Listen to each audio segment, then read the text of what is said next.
parents think that certain subjects are adult subjects, or maybe they're just taboo. That open, honest communication with your child can solve just so many conceptual problems. You're listening to The Brendon Marotta Show. In this episode, I talked to Megan Russell, Chief Operating Officer at Marotta Wealth Management, about how to set your children up for financial success. Megan is my sister, and she's also one of the best parents that I know. And in this episode, we talk about how your parenting can actually influence your child's future relationship to money.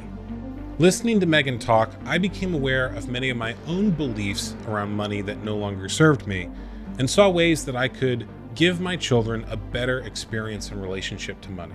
Regardless of your income or financial status, this episode has lessons that everyone can use to improve their relationship to money and their children's relationship to money. Now, here is Megan. So today we're talking about how to set your children up for financial success. And I want to start with the question, how early can you start? Because I think that many people start thinking about their finances when they need them, not necessarily when the best time to prepare is. So they think about, their kids' future when they're maybe getting into high school, or they think about their retirement when they're a couple of years out from it. So, but when we talk about setting your children up for financial success, how early can that start? Well, you can always start right now because just like everybody else, kids learn best by seeing a good example. And so even if you don't have children yet, start cultivating in yourself the financial habits you want your kids to have. And that way, when you eventually do have kids, they're going to pick up the habits that are the right ones to have. So setting them up for success starts by setting yourself up for success. And then once your child is born, just like reading, you can start on day one. Like kids are learning as soon as they come out. Kids are even learning when they're inside the uterus. I mean, can they learn money stuff in there? Maybe not. They're probably just picking up language, but even picking up some of the language can be helpful. So I think it's never too early to start.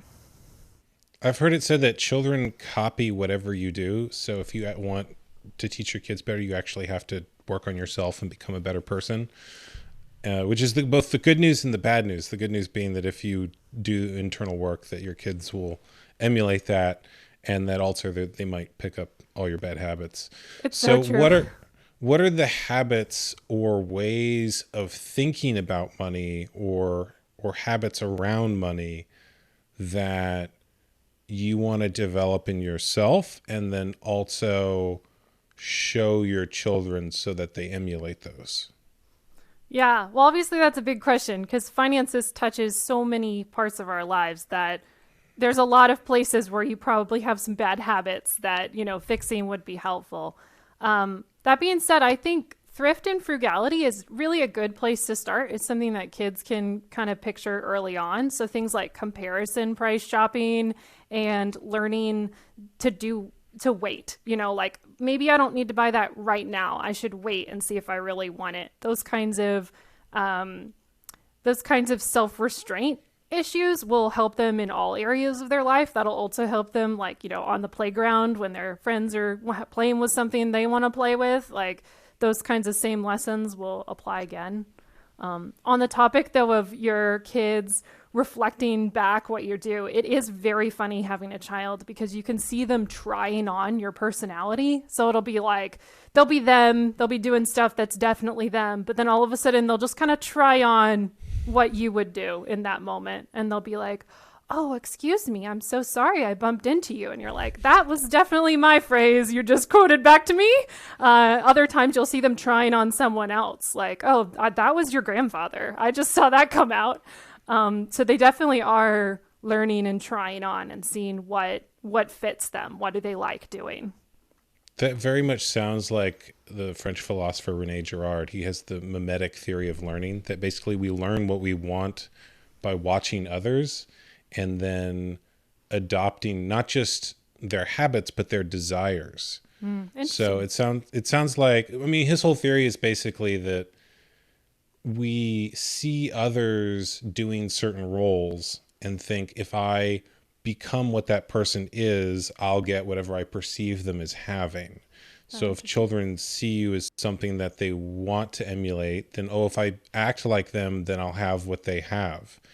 And it's interesting because you mentioned the idea of waiting to buy something. That was definitely something I learned growing up, and then had to unlearn in certain situations, because in certain situations that wasn't adaptive, and in other situations it was adaptive. And so it sounds like when it comes to money, there's the same mindset work anywhere else, where you have to like go through all the ideas and beliefs you've been given and figure out which actually serve you and which don't, and that your children are going to unconsciously try them on and see what works for them. It's true, yeah. And I think that, kids learn a lot by watching. So they learn a lot by watching us do things. But at the end of the day, you have to have experience actually having money and making the decisions.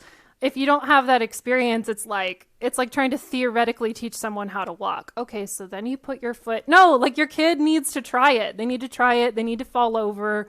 They need to stand up again. So definitely kids need to be able to make real choices with their own real money. And I think the earlier that you can start that, the better. My daughter we gave her, we had piles and piles of pennies. So this is like long before she could work for any money. We just had piles of pennies, and none of us wanted to do anything with it, because it was like, who wants to go pay for something that costs $16 with pennies? Like, no one wants to do that.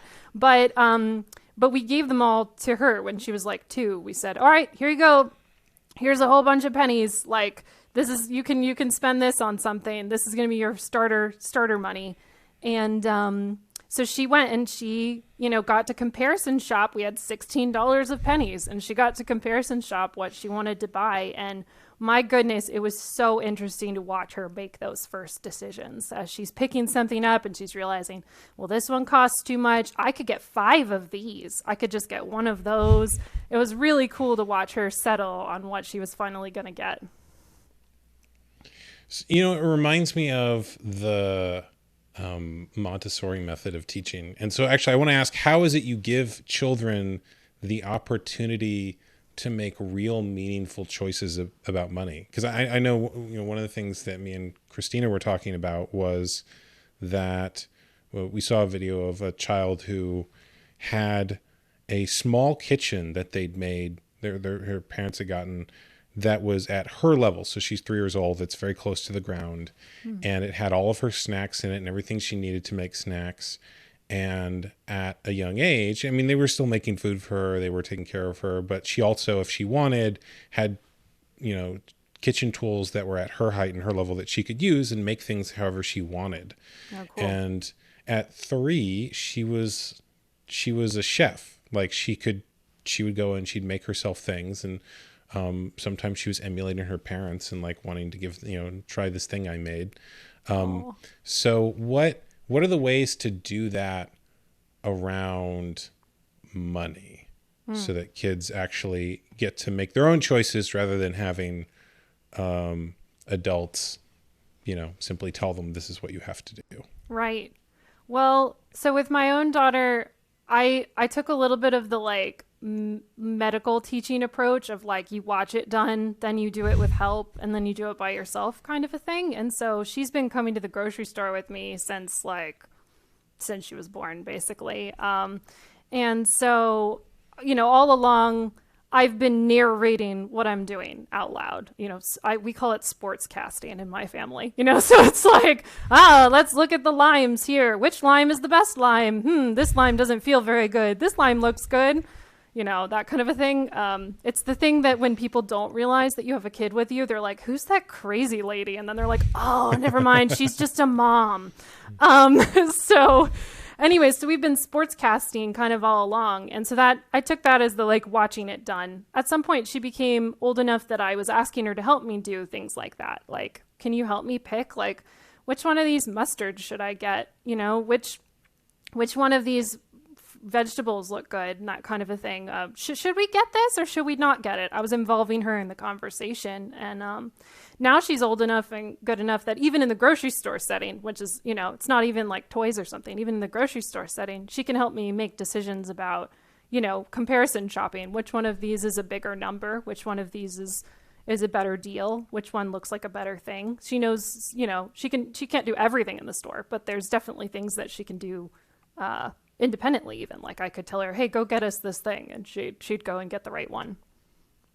So I think that kind of like modeling, teaching really early on. I know our parents had the idea of like raising kids to the level of equals, like treating them from very early ages like they're a complete person who's capable of doing anything that they want to do. And so I think with that mentality, it's very easy to find opportunities to empower them with real choices. Because, if you trust that, look, if I give them $16 of pennies, she's going to learn something from it. She's going to do something with it. And just trusting her in that decision-making process, both to make a mistake, if it's a mistake, or to succeed, if she can succeed, and either way, it's going to be a helpful part of the journey of learning how to have a healthy relationship with money. One thing that I notice coming up is that for a lot of people, money is not a place where they play, but it's often a source of pain. And our current monetary system certainly has elements that are not set up in a good way and cause people a lot of pain. And so I'm wondering how you navigate the aspects of money that are challenging or difficult or not set up in a way that necessarily benefits people with kids. Because, how is it that you navigate that? Well, I think that it's like step one is just to talk really openly with your kids about it and really factually about it. There's a sense in which you don't want to burden them with the emotional issues that you have. So if you haven't worked through a bunch of things and you're really emotional about it, and you find that when you're explaining it, you're emotionally talking about money, I think even just talking factually about the fact that you're emotional can help. So like, you can probably hear that I'm a little anxious about this. And, really it would be better if, and even just kind of mothering yourself out loud. We do a lot of sports casting in my house. So I think talking really openly about it though. So if there is something that doesn't serve well, it's okay to be like, yeah, this is a really weird thing our society does. And I don't know that it's the best way to do it, but it's what we're doing. So this is how we hire a lawnmower. This is the weird way that we manage to get food. It's just, I think it's just talk really openly about it all. And it does require you to, kids challenge your understanding of the world, because it'll be like, well, why is there mist outside? Suddenly you have to know a lot about a lot of different things in order to explain why there's mist outside. So they do challenge you and push you to kind of be a low-level expert in a lot of different areas, or demonstrate how to find the answer. So I think that'll definitely come up with money. There'll be things that they'll ask and you'll be like, I don't know, I've never thought about that before. Even me as a financial planner, sometimes I get asked questions and it's like, that's really fascinating. I've never had that thought about money. But I do think that by just being that open and honest with your child, treating them like they're an equal who just doesn't know everything yet, I think you're able to navigate most of that pretty effectively. It sounds very similar to the saying I've heard that your parents are essentially a guide for their children. And often like parents act like I'm in charge of you, so I get to tell you what to do, as opposed to like, I've just been here longer, so I know a few more things and like I can give you what I know. And, I'm also curious how you handle the emotional needs kids might have around money, because I'm sure a lot of parents have had the experience of going into a candy store or a toy store and the kid says like, I want that. And you're like, I don't know if I can give you that. And they get very upset because they want that. And like, well, why can't I have it? It's right there. I could pick it up and just walk out with it. Yeah, it's super hard. Why can't you give it to me? And So I think families who don't have very much money have it a little easier in some ways, because the honest answer a lot of times is like, we can't afford it, you know? And it's like an easy way to kind of just shut it down. Kids can understand pretty early on, like, we can't afford it. But when you have a lot of money, you can't afford it. So you don't get the cop out anymore. You can't be like, well, we can't afford it. That's not actually the reason that we're not getting it. We're not getting it for some other reason. And sometimes that open, honest conversation is not one that's easy. You have to be like, well, I can tell that it's worth it to you, but it's not worth it to me. You know, it doesn't, like, it costs too much for how much I want it. And it's an awkward interaction there. But I feel like explaining it, you know, can help. So it's like, or it might be that you think, well, you want it now, but, you know, I don't know if you'll still want it and play with it in a week. And so that might be the reason why you're not wanting to get it. So anyways, I think explaining it does help. It does help in the moment. The times when I have failed to know why I didn't want to get it are harder, definitely harder conversations. Also, I think it helps if the kid actually has money. So the question turns from like, Mommy, will you buy this to me, to like, do you have enough money to get it? So the more that you can empower your children with an actual budget, it can help. That being said, if you have a kid who hasn't quite learned how to spend their money in ways that maximize their happiness, they will frequently be broke and frequently not have enough money to buy the thing. And then they'll try to turn the conversation back on you and be like, well, I don't have enough, Mom, but I know you do. So let's have the same conversation anyways. Adults frequently have the same problem. There's Right. a lot of things I'd like that I can't afford. Right, exactly. Yeah. So, I mean, and then when you think about it that way, most of the problems that kids are having are ones that adults are having as well. So it's just a human problem. You're just trying to teach them how to cope with that problem. Like, yeah, there's stuff you want that you're not going to get. What are you going to do about it? You know, how are you going to handle that? There's always going to be another thing that it would be nice to own if it were free to you. So. How do you handle the question of how kids, and I guess people in general, make money? Because so much of what people do that makes money is incredibly relative. So I know people who work incredibly hard who do not get paid very well. Right. And I know people who do consulting that get paid $10,000 for an hour of conversation. And like, that doesn't, you know, on some level that doesn't make sense. And on another level, like, well, according to the relative perception of the buyer, like they feel like they're getting $10,000 of value out of this consulting session. And according to the way the market is set up, this person who's working like 60 hours a week doing manual labor is not generating above minimum wage. So how do you handle the question of like making money and that sort of, you know, what do you teach these about? Like, if I want more money, how do I get it? Right. Yeah. So at least in my house, we've employed my daughter as a household employee. And so what that means is like a household employment is an IRS term. It means jobs like... yes, some people are going to get a little scared when you say that and think you have child labor going on. So let's be clear.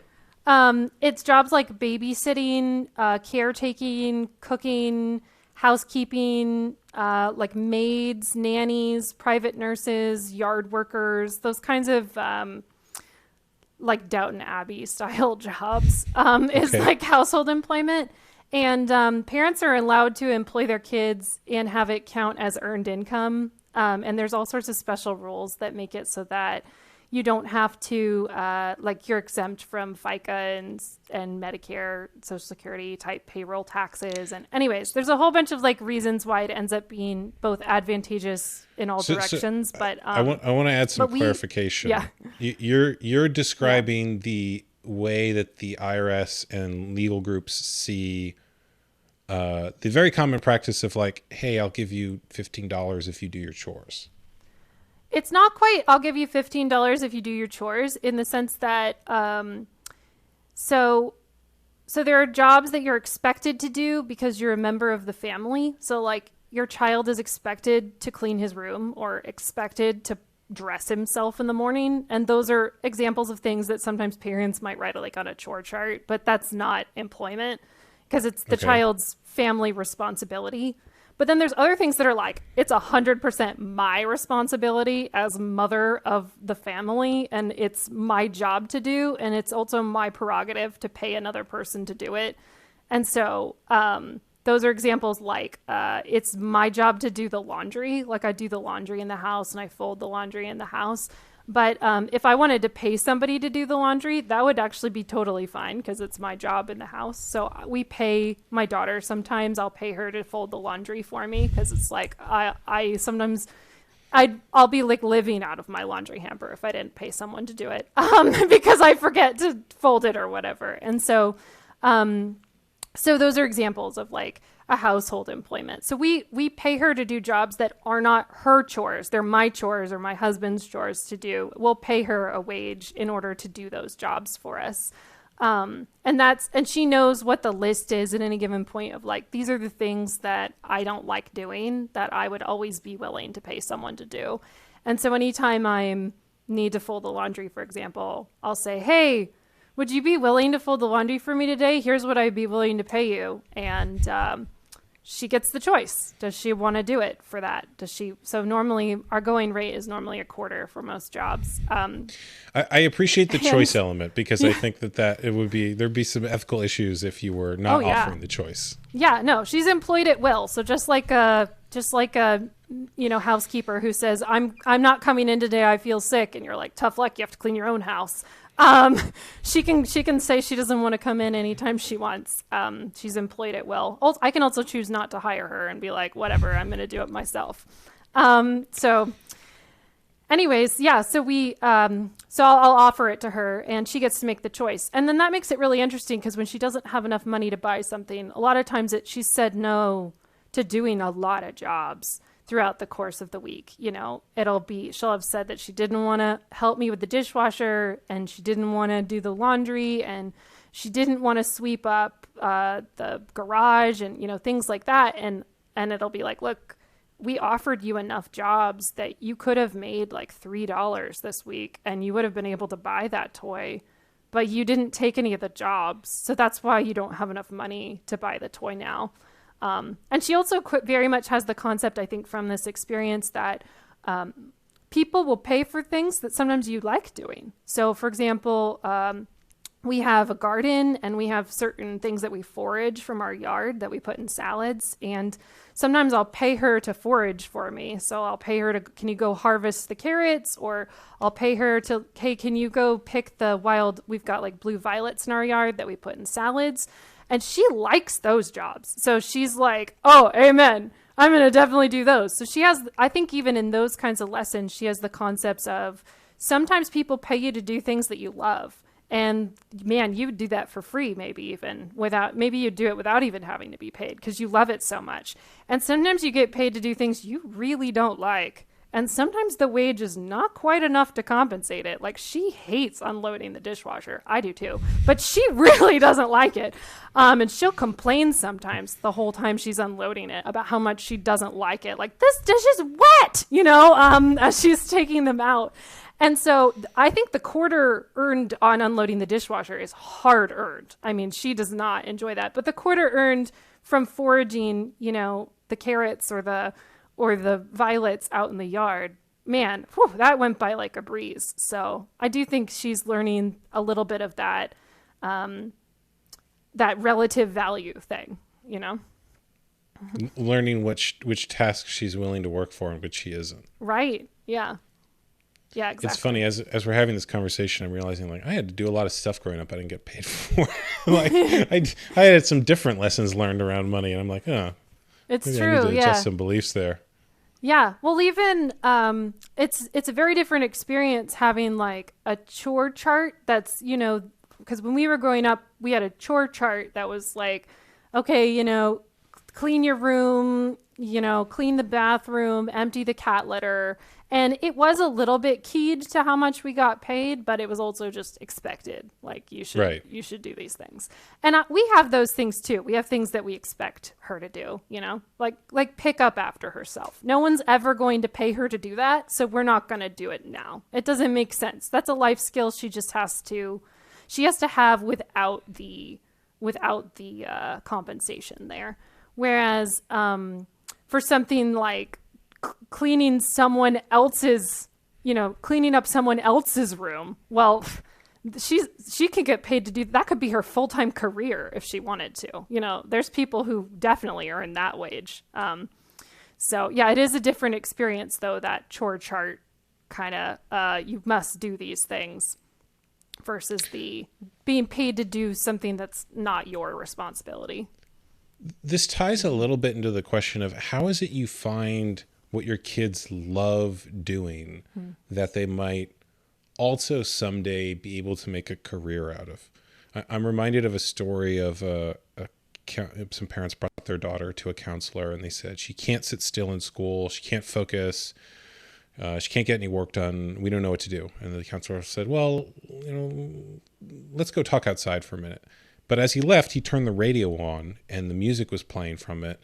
And he could see through the window to his office that when he was talking with the parents outside, the little girl immediately got up and started dancing. And he said, I'm sorry, but I think your daughter is actually a dancer. She's not a student or an academic.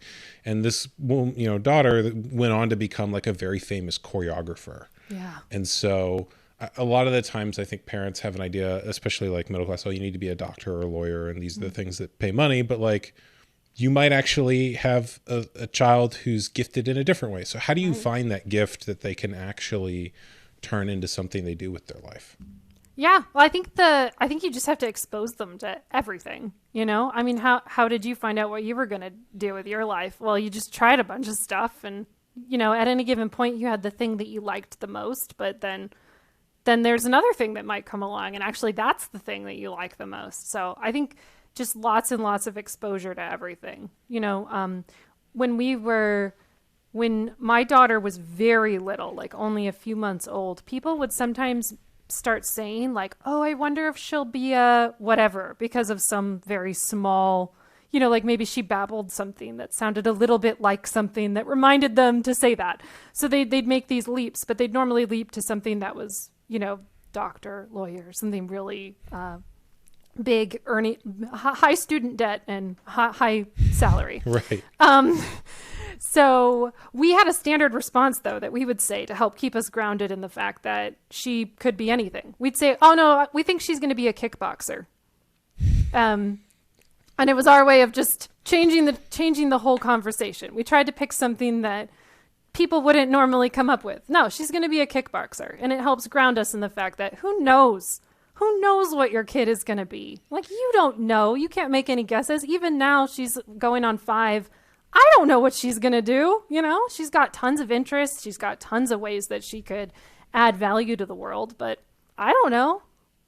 Well, you also don't know what careers are going to be around in 20 years. So true. So like, I have a lot of friends now who work in cryptocurrency. That did not exist 20 years ago. Right. I saw a job listing recently for $120,000 a year as a meme maker. It was for this company whose marketing strategy involved generating tons of memes for their product. And so like, can you imagine, you're a kid, you're just like making ridiculous memes in your room and your parents are like, what are you going to do for a job? It's like this, I'm going to do this. Right. Yeah, it's like true. I'm going to make crazy memes.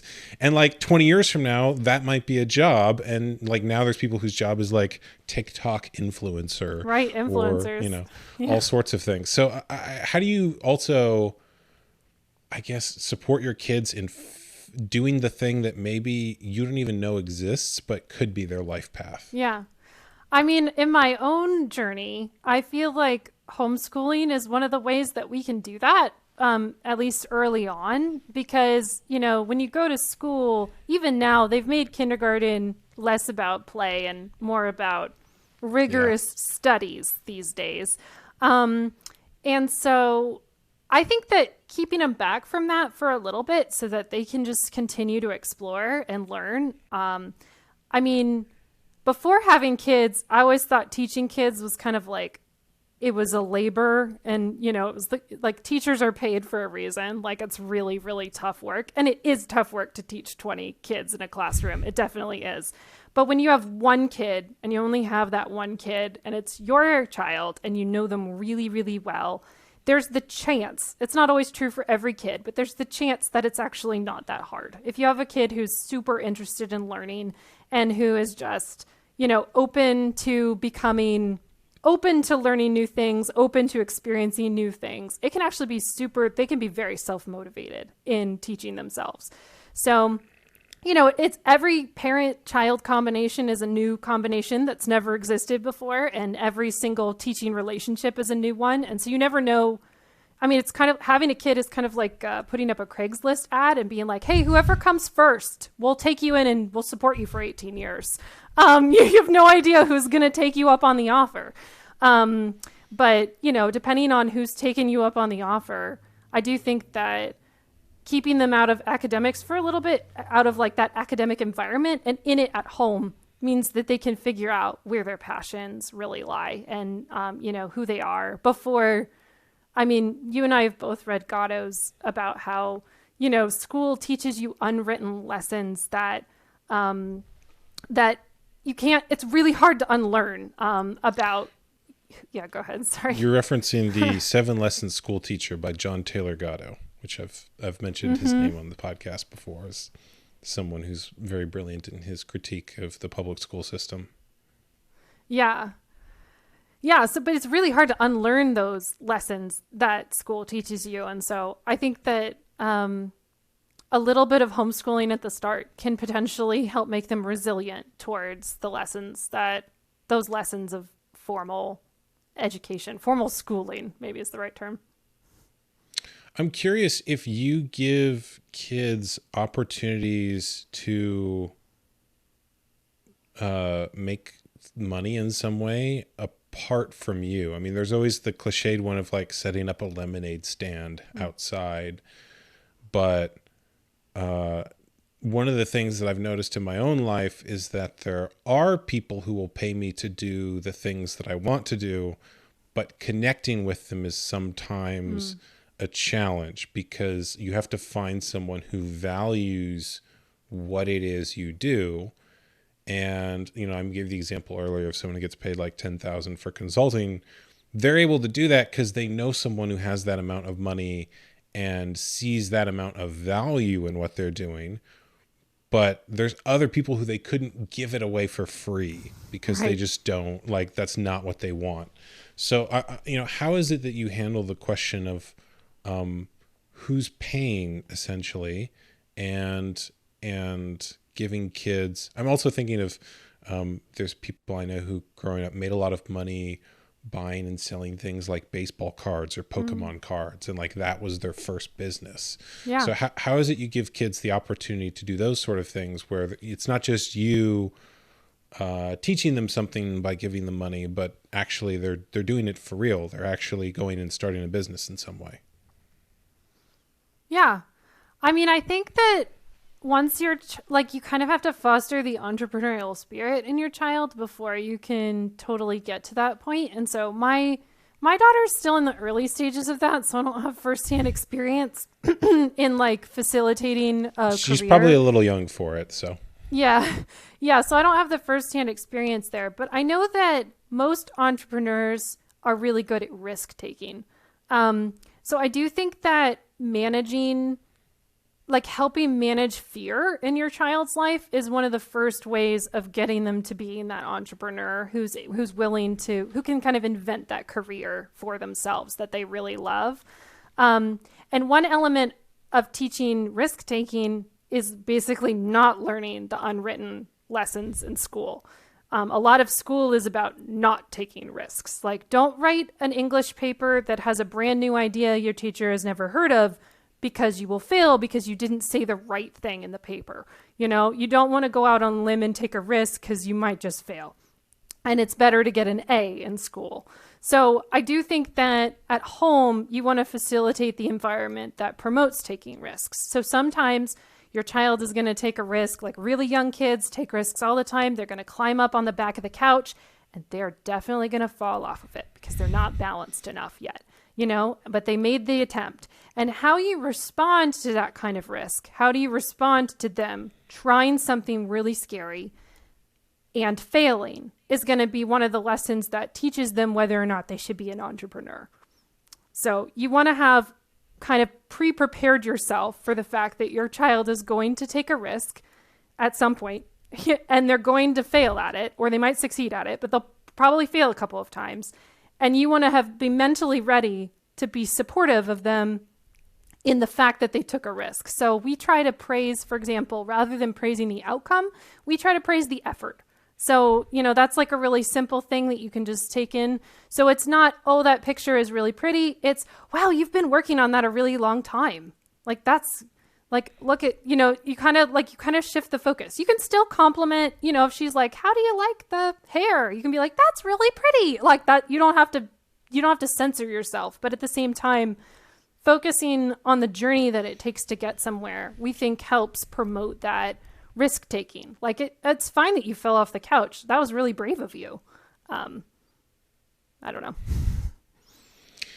You're, golly, there's a story this reminded me of, and I've lost it.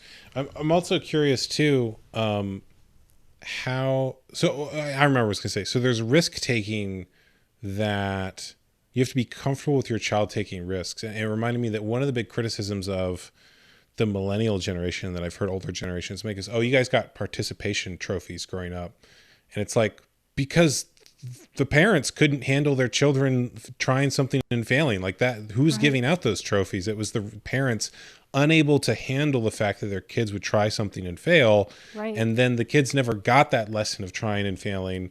And so there's all sorts of like stuff that comes out later in life because it's like, well, I didn't realize it was going to be this hard. It's like, because you never have the opportunity to try something that was too hard. Right.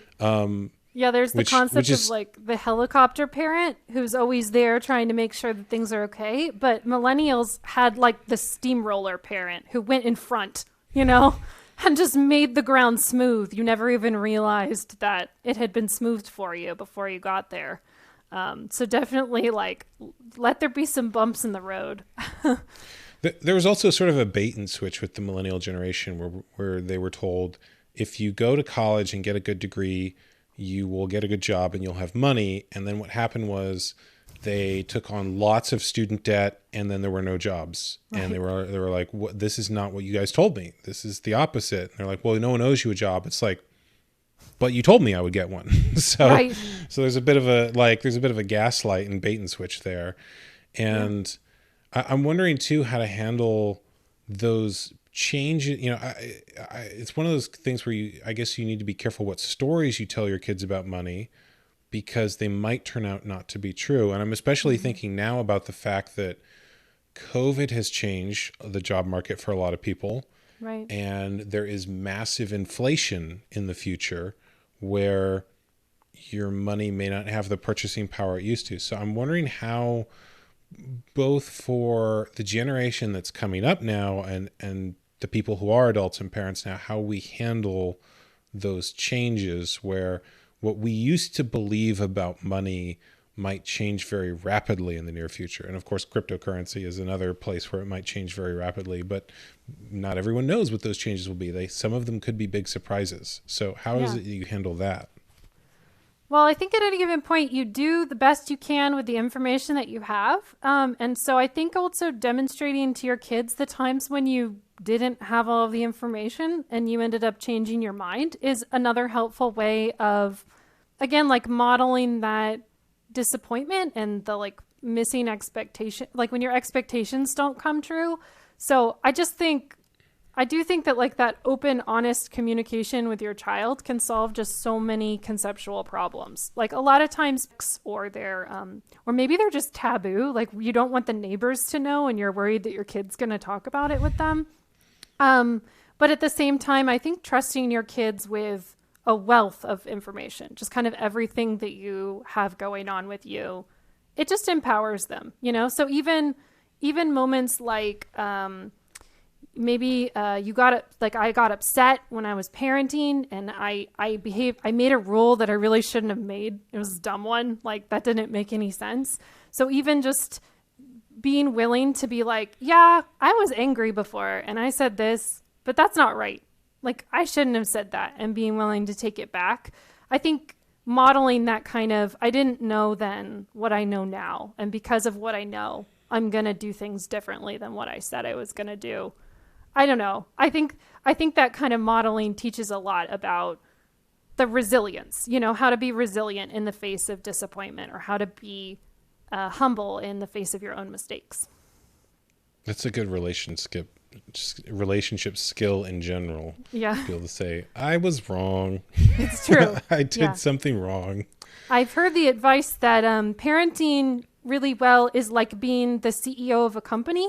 There's no doubt that you're the CEO. Like no one doubts you there. So you don't have to like throw around your power. You don't have to squash people's dreams. Like how would you want a good CEO to treat you?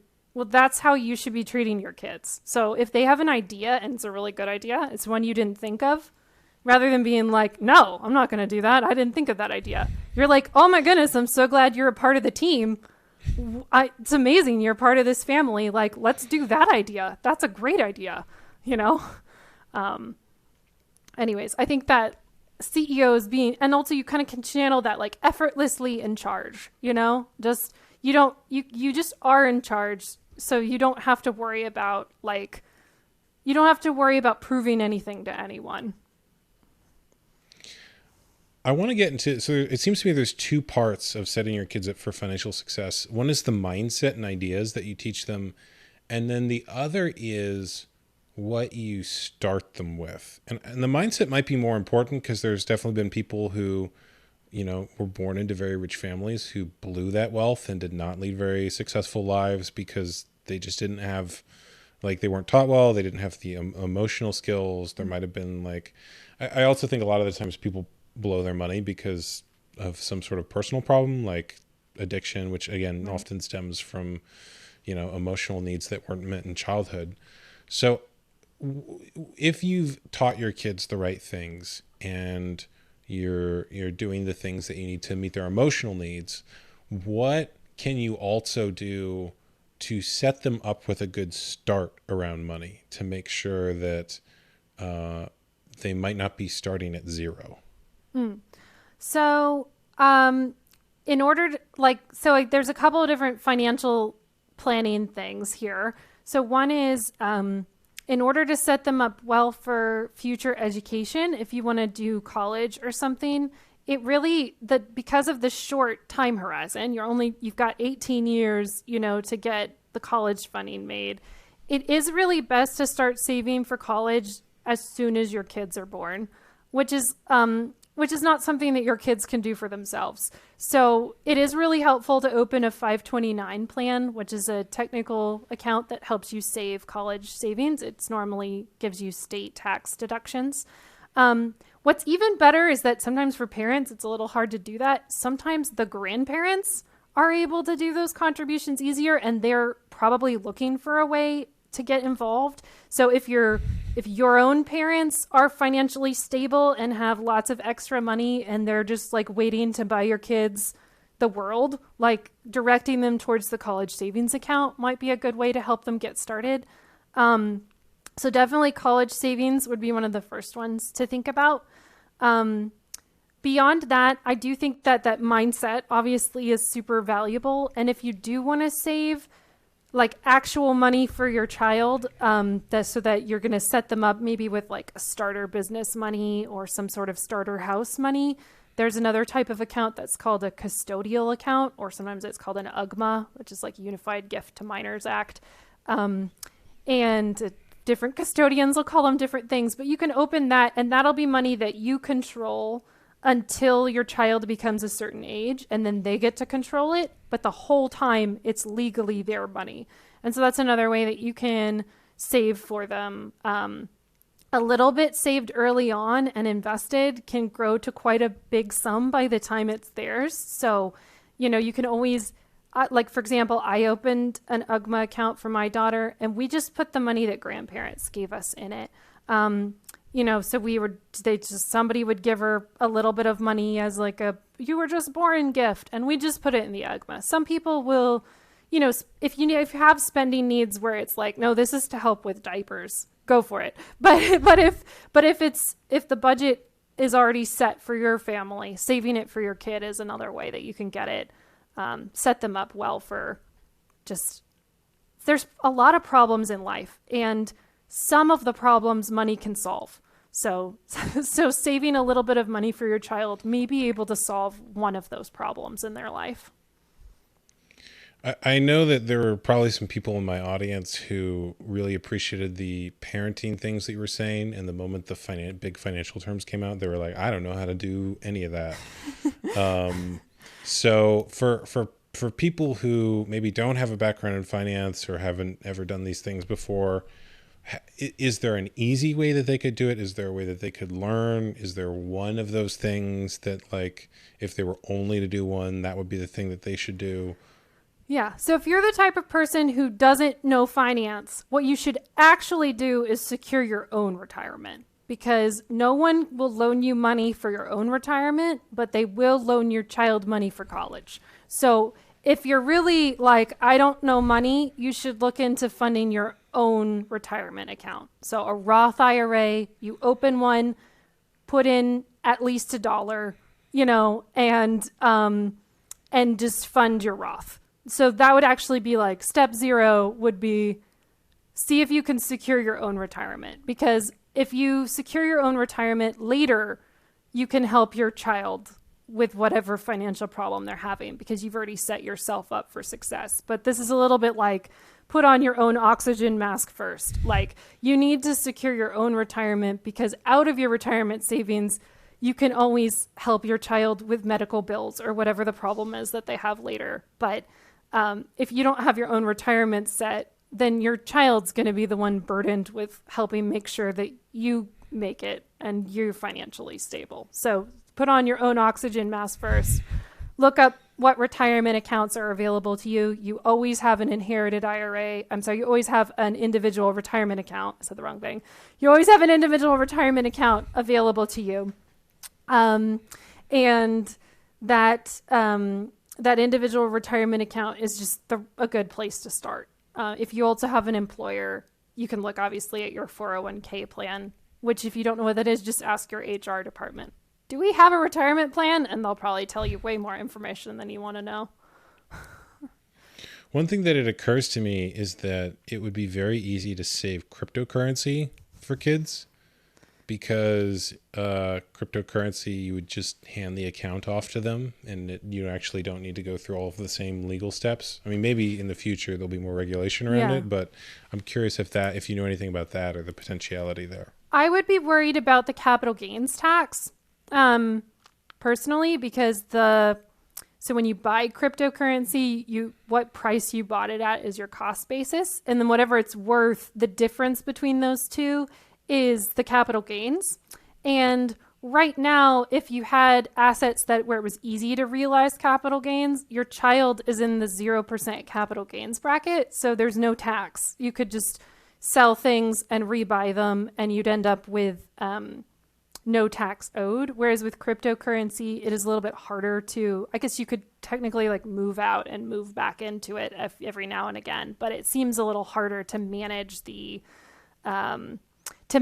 those capital gains tax that you would owe. And now I think on the 1040, so that when you're filing your taxes, you're required to say whether or not you engaged in transactions of cryptocurrency in order for your return to be complete. And so I just think it would become, you may have to file anyway, it just could become legally complicated. We're in a bit of a wild west with cryptocurrency now, and I think in 20 years, some of these questions will be as far as how the government perceives cryptocurrency or what they expect you to do will probably be a little clearer. But as it is now, they kind of are like, we want our taxes, but we're not sure how to get them.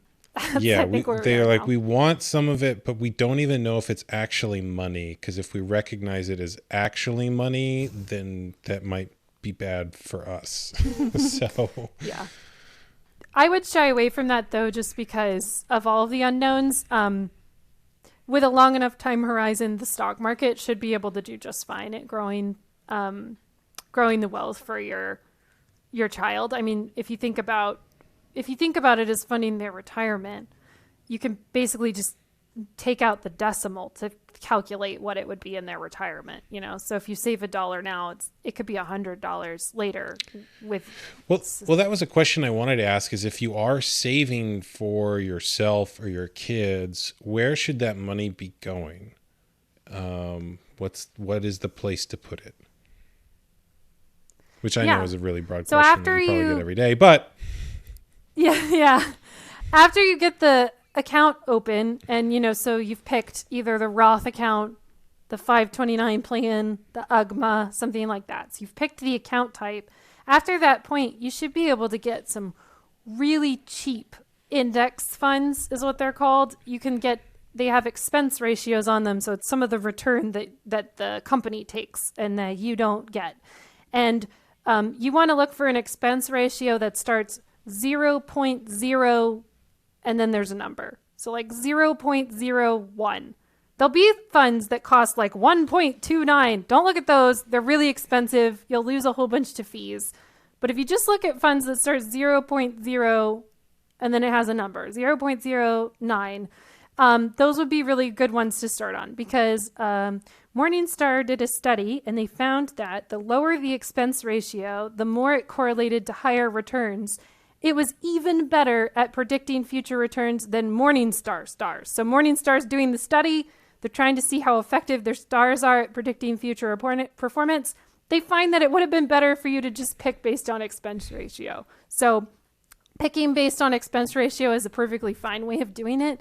You can pick something simple, like a lot of people have heard of the S&P 500. You could pick an S&P 500 fund. They're really cheap and they'll do pretty fine over the long haul. You could also just pick, there's some funds that are called total stock market. It literally means it owns a little bit of every country, of every company that's available on the exchange. Total world stock market would be every company in every country on the exchange. So if you want to get some massive diversification there, you can get a total stock market fund and own a little bit of the whole world. And that's it. So there's a lot of stuff that you can do that makes it, that are really easy gateway ways of getting started. So I'd pick one of the all stock funds if you're looking for the time horizon of a small child. And so like the S&P 500, like the total stock, maybe even like a small cap fund, something like that. And then go from there. If you're really lost and you're like, I don't even know how to look up a ticker.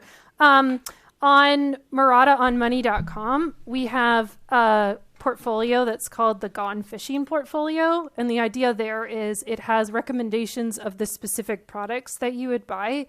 We're not associated with any of them. We're just doing it because we think it helps people. But it would be like, here's the Vanguard funds that we would recommend by default. And you can put in your age or you can put in the amount that you want in stocks.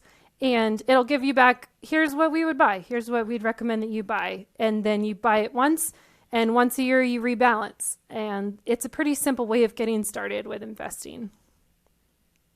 that's helpful. One question that I know might come up for people is I think there's a stigma around kids who inherit a lot of wealth, and especially like a lot of beliefs about what sort of character or person that they become, that they're spoiled, that they don't know what they're doing, that, and some of that might come from the fact that they haven't been taught some of the financial lessons you're talking about. And also like there might be emotional problems in the house that money is being used to cover up and things like that. So for people who are reluctant, because I can see that there's a belief in a lot of people of like there's a sort of a reluctance to set their kids up with that good a start, and all sorts of beliefs around it. I know that when I've seen very successful people talk about, I was able to get some support from my family when I started my business. It's like, oh, well, you privileged, you had that. And it's like, at the same time, like, I do want my kids to succeed. And like, if they can turn a small amount of money into a huge pile of money, like I'll give them, I want to be able to give that to them.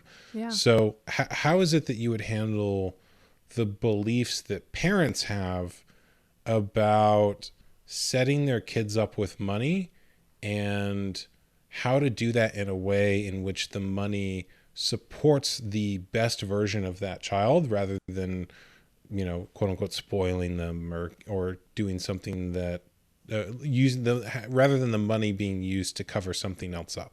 Yeah. Yeah. They say that people who care about equality, when they say that they care about equality, they either care about equality at the end, like equality of outcomes, or they care about equality at the beginning, an equality at, that you start on the same spot.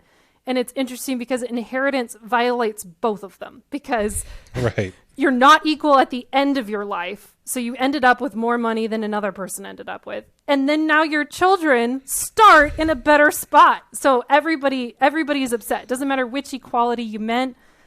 Inheritance just violates it. And I think that it definitely, like, our society needs to kind of come to terms with that fact and come to terms with, do we actually think that this is a problem? Because when you really think about it, it's like, should we really punish, somebody who worked their whole life, whose main goal was to set their kids up for success? Should we really not let them do that?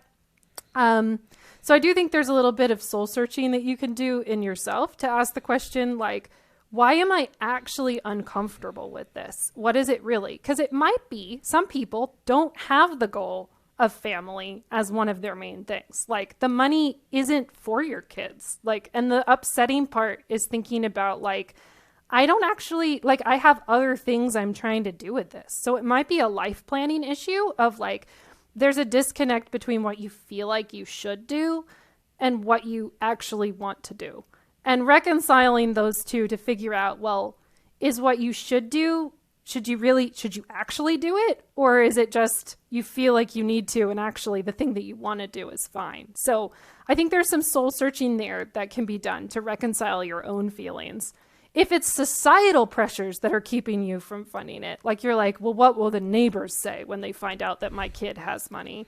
There's also some soul searching you can do there, because why does it matter what your neighbors say about your kid? Like, would you rather your kid be, poor and destitute and have bills because, but then the neighbors won't complain? Like, it's kind of, so you do need to kind of come to terms with it. We have a lot of weird hangups with money, and I think a lot of it comes from how it's been taboo for so long. I mean, it's really rare to have parents who openly talk with you about how much they make. It's really rare to know how much money your parents have. Like, the number of my friends who just do not even know if their parents can retire, it's a really high number.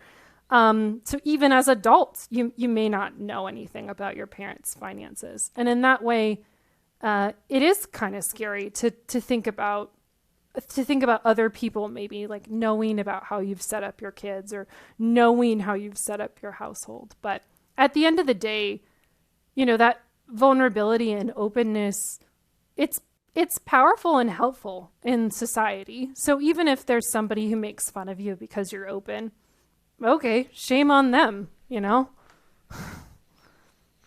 It sounds to me like there's also a lot of pain that people have around money, and the open conversation would mean revealing that pain to someone else, and there might not be that pain might not get treated with the same level of care that you would treat someone's emotional pain. So if someone said that they, weren't getting the kind of relationships and connection that they wanted, we might have sympathy for them. But if they said, I'm not making the kind of money I want, then, like, that's not treated as an emotional thing. It's like, well, are you lazy? Are you not working hard enough?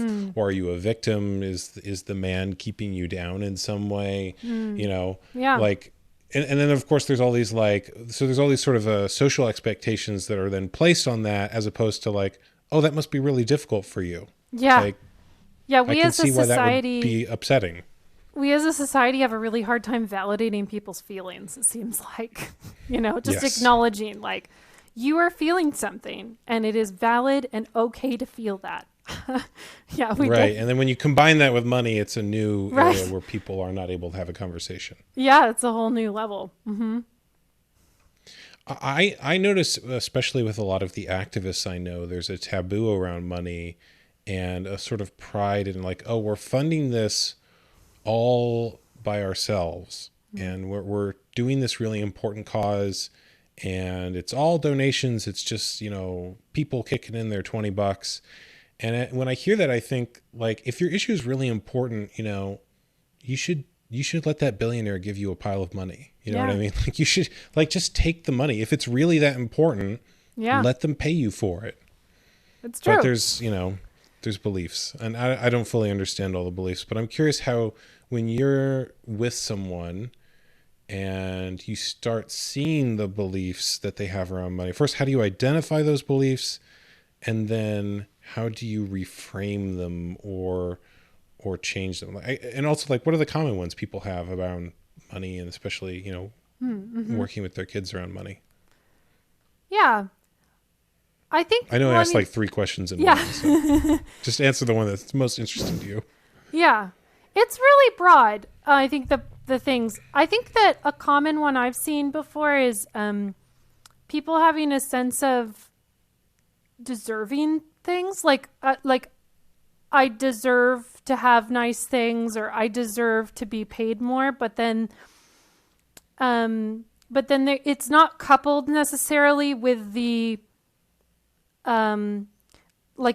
so there's a phrase in psychology that's called internal locus of control. It means that you personally believe that your own actions can change what happens, versus an external locus of control. You think that circumstance and luck and society is dictating your own future.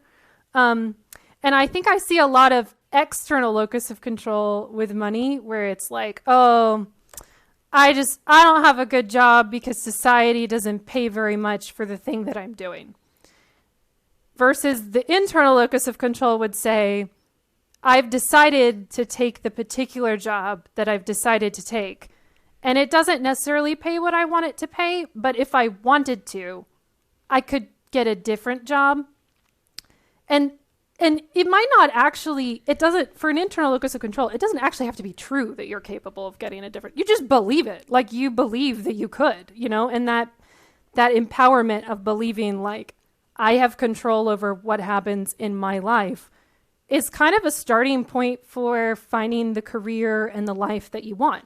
Just believing that what you do makes a difference on what will happen to you. That's just, it's such a powerful tool that I think a lot of people are missing. And it's not to say that society doesn't have barriers. It does have barriers. It has barriers to tons of people. The stronger your internal locus of control, though, which is kind of best thought of as like a personality thing, even, like, the stronger you're able to cultivate your internal locus of control, the more that you become kind of blind to the barriers, and you're just going to try to do it anyways. And sure, there's maybe a healthy middle, but at the end of the day, having a stronger internal locus of control when it comes to money and money decisions is going to help you get farther. I've heard it said in a lot of women's groups that I'm in that men sometimes have a higher salary because they're willing to ask for one. And women, I've heard that too. Women are sitting there and they just take the salary that they're given. So in women's groups, it's a super common thing to just encourage people, like, no matter what salary they quote you, do the quick math in your head and ask for 10% more. Like, that's the number one advice that they give you. Just like, no matter what, just ask for 10% more and see what happens. And that's an internal locus of control way of thinking. Like, you have control over how much salary you get paid, and you could ask for more. Versus the external locus of control, I was offered this salary. This is what the universe has dictated will be my salary. I will have this salary and complain about it to my friends over coffee. So I think cultivating more and more of a I can control my destiny mindset helps you with money and is a common barrier that people have to getting what they really want. The opposite of the internal locus of control, I've heard called learned helplessness, which we definitely do a lot of things to children that teach that, which is learned helplessness comes from when you're a child and something happens and you are helpless to do anything about it. Then you learn that you're helpless. But as an adult, you may not be as helpless as you were as a child. Yeah. It's just that, when you were tiny, there was nothing you could do. And when you're an adult, there's something you can do. Yeah, the psychology study that found learned helplessness was dogs jumping over a bar. And there was one side that was electrocuted and one side that's not. And the dog jumps over the bar and then he's safe. After learning that he can jump over the bar to not get electrocuted, they make both sides electrocuted. And then the dog sits down and they call that learned helplessness because he stops jumping over the bar. So when you think about it from a parenting mindset of how can you make your children not learn that horrible lesson, right. You have to always make sure that there's a right answer for them. Sometimes when a kid has done something wrong, you could sometimes as a person, you can just be upset and you want them to feel shame. Like it's an instinct I think humans have. Yeah. I have it. It's like, you wronged me and I want you to feel bad about it. Right. Well, that's about to teach your kid learned helplessness because what's the right answer for them to do there? It's to sit down on the ground and be sad, Because if they tell you I did something wrong, then they're going to get punished. And if they don't tell you, then they're doing something wrong and they're going to get punished. Right. So there are parenting moments where your natural human response is about to teach them learned helplessness. And you do need to be like, whoa there, what's the right answer? Like, what do I actually want from this person? It's so interesting because most people would not think that moment has something to do with money, but I could totally see someone generalizing that experience to how they relate to money as an adult. Mm-hmm. Yeah. Yeah, I mean, anytime you learn that what you do doesn't have an effect on what happens to you, that's another moment when you're not going to take the risk to be the entrepreneur. You're not going to make the decision to get a higher salary. Yeah, it has ripples. Now I'm thinking about, I had an experience similar where I felt like I did everything right and I still got the negative consequence. Mm-hmm. And I noticed in my own psychology, I went the opposite direction of like, well, if I do everything right and I get the consequence and I do everything wrong and I get the consequence, why don't I do everything wrong? Like, we'll see how you like that. Which is how you get rebellious kids, right? They're like, well, if I'm going to get the consequence, I might as well get to do the bad thing. right. Because then I get to have the fun of doing the bad thing, and I'm going to get the consequence anyway. Right. It's true. Yeah. It's a different kind of learned helplessness. It's like learned rebellion. Learned rebellion. We've coined a new psychology concept. Yeah. So we're coming up towards the end. Is there anything else that you want to talk about that I didn't ask you about that you felt like would be really interesting, or anything that you want to go into that we haven't covered yet?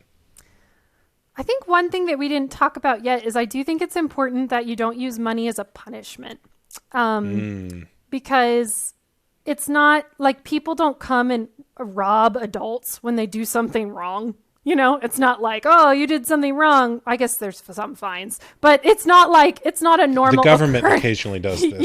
Yeah. It's not a normal thing that you want your kid to learn. You want them to learn property rights and ownership of their own assets. So I do think it's important there. And in the same way, I don't think it's great to buy behavior with money. So if you're trying to make your kid be nice, I don't think it's a great idea to be like, what if I paid you to be nice to me?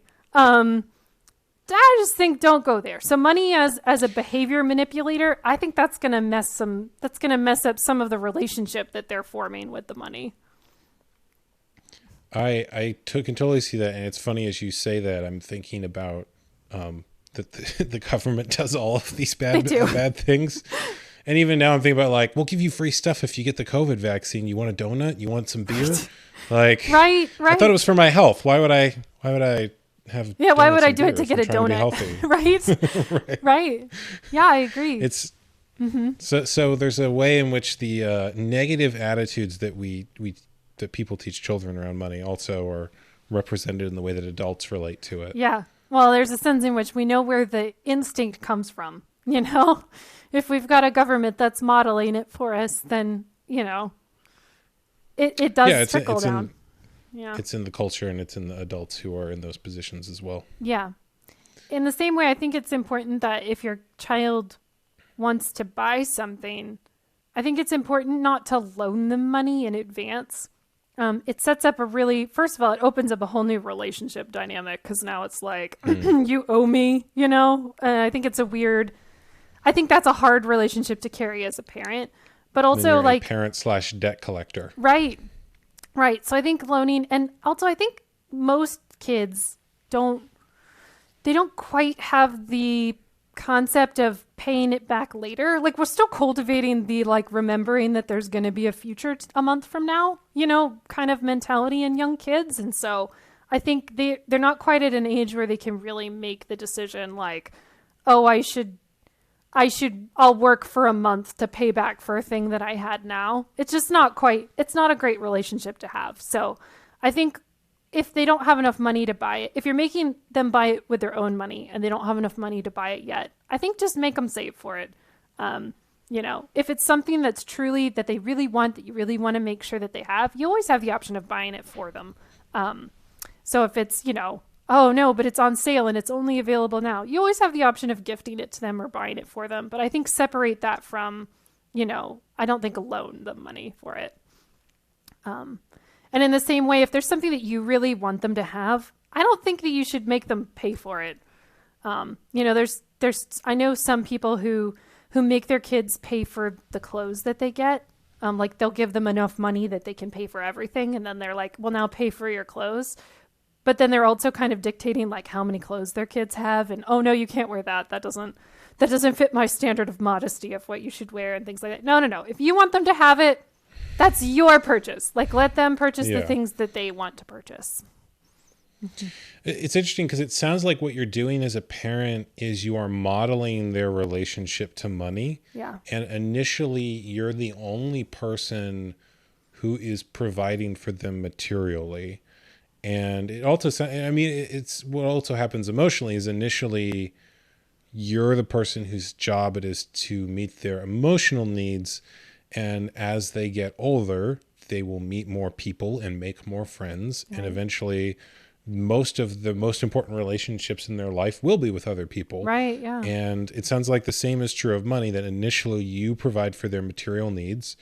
And as time goes on, they'll have the ability to meet their own needs and to work with other people to get the things that they need. And eventually, they're going to provide for themselves or be provided for by someone else. Yeah, that's true.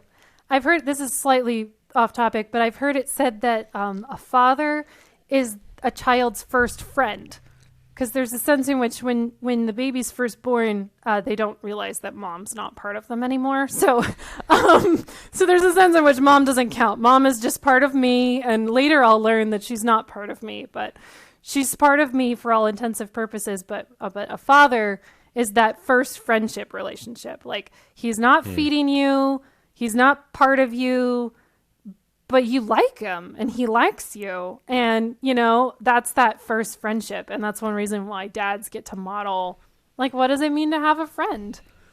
It's good to know, since I'm having a kid soon. Yeah, exactly. Well, is there anything else you want to add before we finish up? I think, I always have more ideas, but we can stop whenever you're ready. I always have more ideas too.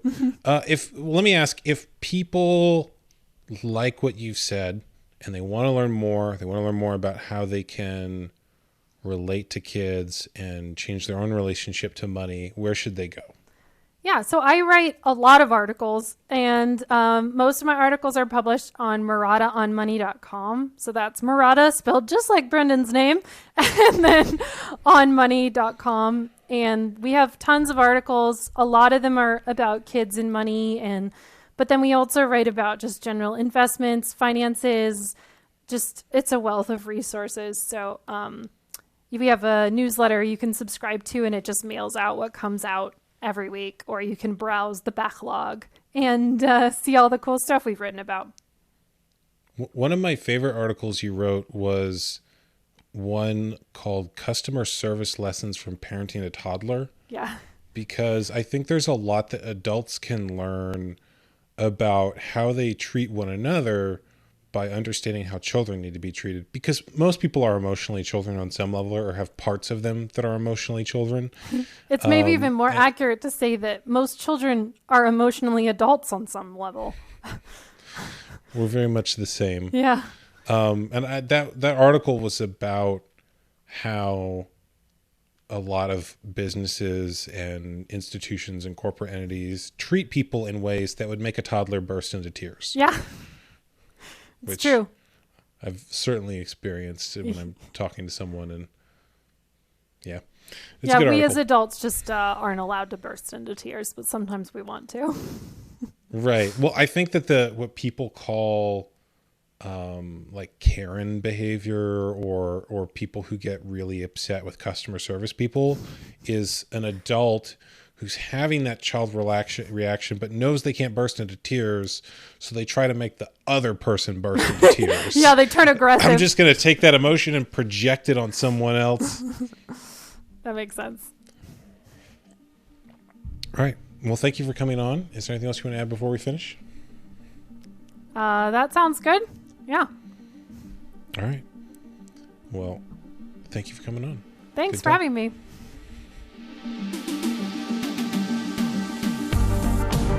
Thank you for listening to the Brendon Marotta Show. If you liked this episode, please share it with someone else who would also like it, and then go on whatever platform you listen to the show on and leave a positive review. If you want to support the show directly, go to brendonmarotta.com/show and subscribe there. Paid subscribers get special unreleased bonus material and live events that are only available to them. Once again, that is brendonmarotta.com/show. Thank you for listening, and I will talk to you all later.